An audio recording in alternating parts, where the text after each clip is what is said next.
Guys, I could not fit the entire water monitor video in this vlog, so if you want to watch an in-depth tutorial on how to set up your baby water monitor featuring Kevin McCurley, please check out the card I'm about to throw up in the corner of this here video. Click it, like and subscribe.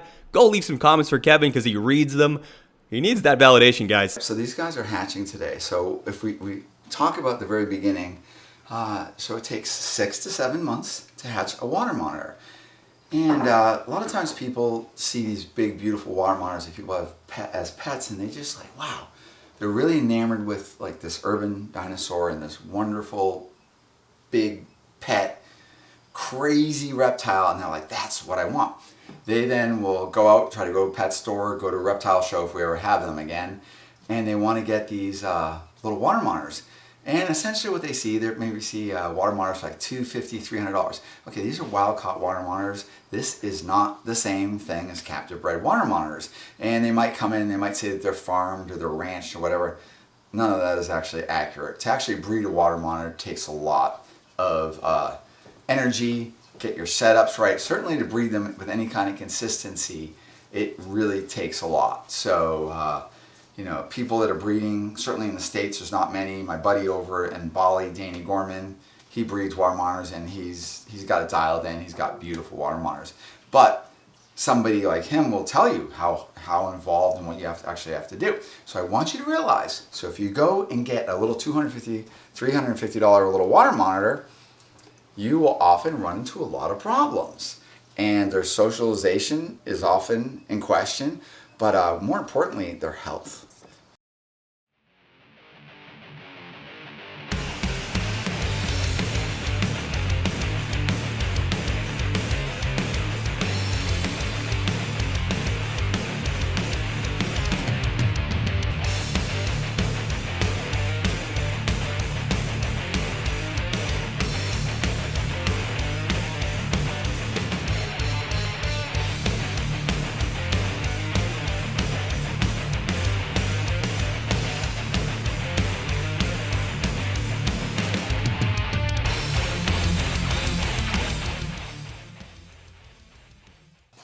These are het ivory dragons.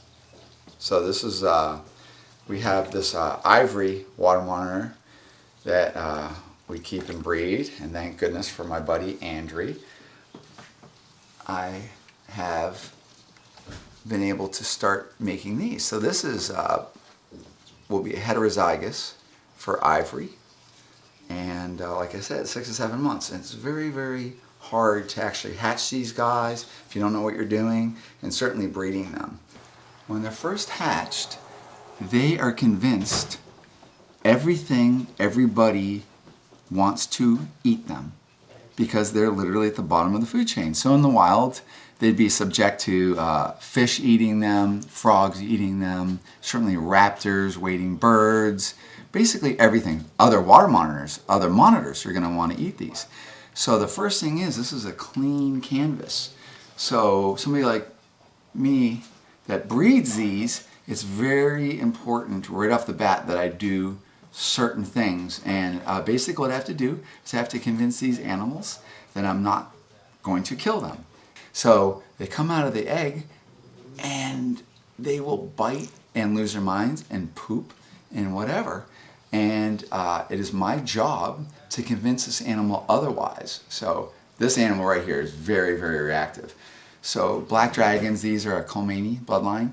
These tend to be very unsure of themselves and very, very reactive. This is a black dragon that's been sitting in soak, so it's a little bit worried. But no fear of biting or anything like that. So what I'm going to do, so at this point, there's a big camera staring at him in my eyes. So what we're going to do, so what we're doing right now is we're giving this guy a chance for his brain to click in. And often this occurs within moments. Very, very important for this guy to be able to assess the situation, take it in. If I don't actually give this animal that chance to actually do that, I'll constantly get it in, I need to get away, I'm in a fear mode, and I'm not working within thinking modes. I always talk about in my other videos, when I talk about reptiles, they live in modes. We're interested in working with them when they're in the thinking mode. And that is when they're expressing a certain level of trust for you. So your handling without restraining is basically working around that little mindset of this animal. So you have a couple things to consider. You have the health of this animal, as far as when you first get your animal, are you going to get a healthy one? And the second thing is, what's the mindset like? So I could get an animal with a crazy mindset where it fears you and is distrustful and constantly wants to get away, and you set it up incorrectly in the aspect that you don't meet the mental aspects that the animal needs, and maybe all you're doing is managing temperatures, water, and basic husbandry. And what's going to happen is you're going to have an animal that's living in a high stress environment that is quite unwilling to actually trust you. And the trick is to get something like this to be sweet, doesn't want to bite, is interested in being with you, and then that way you can have a very, very friendly, wonderful social pet. So this one right here, he's already been worked over pretty heavily. So what I need to do is, he's going to kind of just go into this little bit of a running mode. So I'll actually put him away because I want to end this on a positive note. And this is all about threads of trust. There we go. We got a tongue on the side of the mouth. The nice tongue flicks like that, beautiful. Thinking mode, everything great. Licking the tongue down the side of the mouth is great too. If this guy just wants to dash away, or if he doesn't flick his tongue, it basically means he's very fearful and he's just looking for his way to escape. So if I want to get this guy to slow down,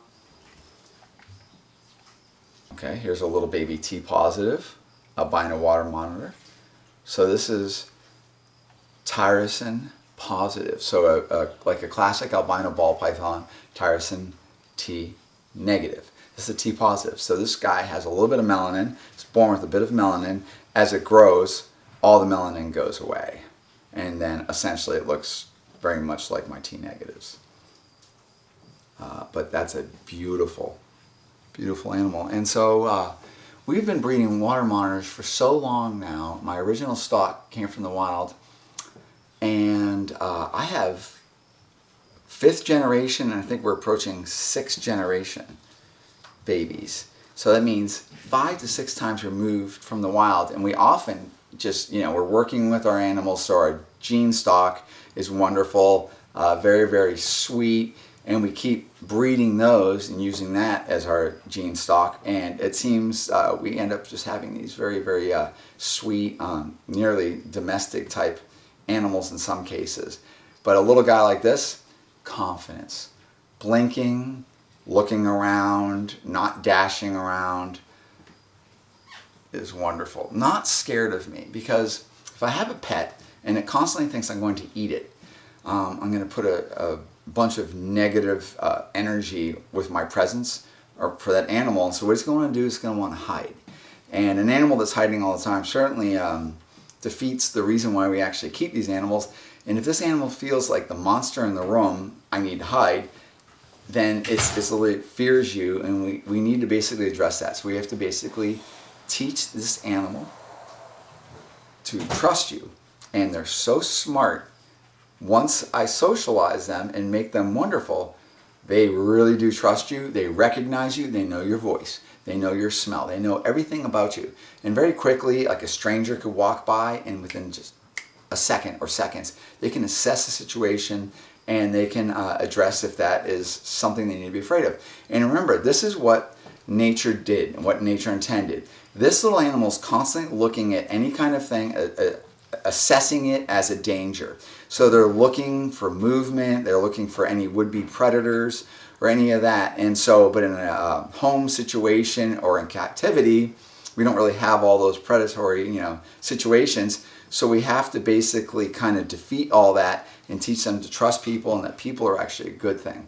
All right, so now we want to address some of the mindset of these little guys. So we're going to put some fixtures in the cages.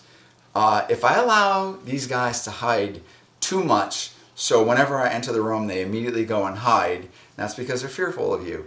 If I allow too much of that, I start running into problems, because the animal now learns that every time I come in the room, it needs to hide so it feels safe. So we do a whole thing. We do videos on building trust. And what we do is we have small, short episodes of positive interaction with these animals without causing the animal to lose its mind and become really fearful of you. And that basically means going into the animal's environment, not scaring it, and even if your experience is only 10 seconds, and you go in there and you show them that you're not going to hurt it, if you enter the environment, you don't scare it, but you get it so it's aware of you, and then you leave the situation, that is a thread. And collectively, threads build a rope. So we want to have positive reinforcement. And this is really a basic critical thing with most animal management and developing a relationship and a rapport with them. And I just learned to just do this. This was really good. What this animal just did, it just set back, licked sideways. And what we want to do is whenever we're interacting with animals, we want the animal to pause for a second, take it in, and you'll see it, what I'm talking about. He just did that. And it means that my brain's working, everything's okay, because the animal has assessed the situation. If the animal's constantly trying to scoot away, you basically have this fear mode, and if I'm not careful, I can ruin that. So the cage, setting it up higher in the room as opposed to lower. If I'm towering over the animal, I'm causing stress. If I'm looking down, these animals are always aware and very keen on your eyesight and the position of your eyes. To bring down their stress, you can do this. So once you have an animal like this that's knows you and you have a good relationship, I often recommend getting like a cat tree and put a cat tree someplace in your room where you're interacting, and you can let your monitor go and sit there.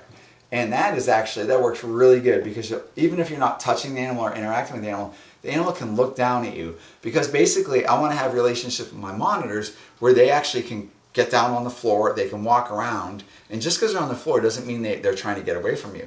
Often they'll just be exploring. So positioning of the cage is important. No dogs, cats running by it, sitting on the screen top. Often when you're interacting with one of these little guys and you're basically developing a relationship, if somebody enters a room or comes around a corner really quick, that can actually spook the guys because they're really intuitive and they're very, very aware. So you always want to be very, very careful. So when they're little, they're imprinted with the idea that you want to eat them. And so what we're doing is reprogramming this carnivore's little mind. You're so cute. But you see, these guys have like really no fear. This is all just curiosity. So if I give these guys something that they feel very confident about being on, see, very inquisitive, just nose pointed down, a lot of tongue flicking, blinking. This is all really good. Now look at this. See right here? They don't care anything because we've been imprinting ourselves on them and teaching them there's no need to fear us.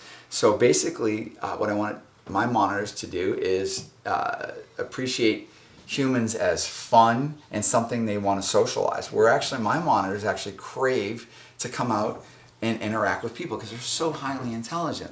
So you may want to cover part of the cage with paper.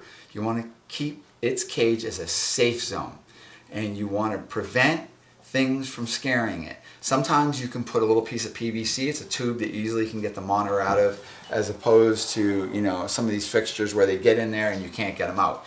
You want easy access. Another thing I do is I do a green vinyl coated wire. I make ramps to the water dish, ramps up to branches, and I make tubes. So the animal will actually crawl inside the tube. You can still see it, but it feels secure. And if you look at some of my other videos, I go over that.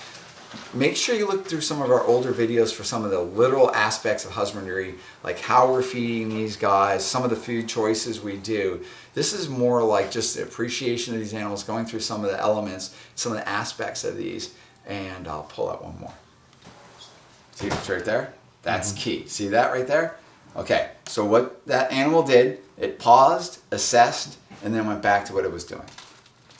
It's very, very important to read the language of these animals. And remember, modes. We want to work in thinking mode. This little black dragon is taking it all in, assessing, and we're making some headway. Like and subscribe to New England Reptile on Facebook. Of course, follow us on YouTube. And if you haven't subscribed, please subscribe. We really appreciate it. And we're striving to give you good content interesting content that you don't find all over the internet. Donny's working very, very hard for our Twitch TV audience, and that audience is growing. And also make sure you follow me on Evil Morph God on Instagram, as well as England Reptile on Instagram. And as always, we appreciate your support, and like and subscribe and make some noise because we want to hear from you.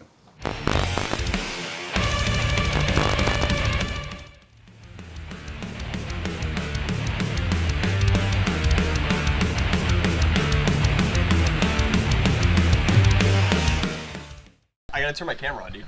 You didn't turn your camera on!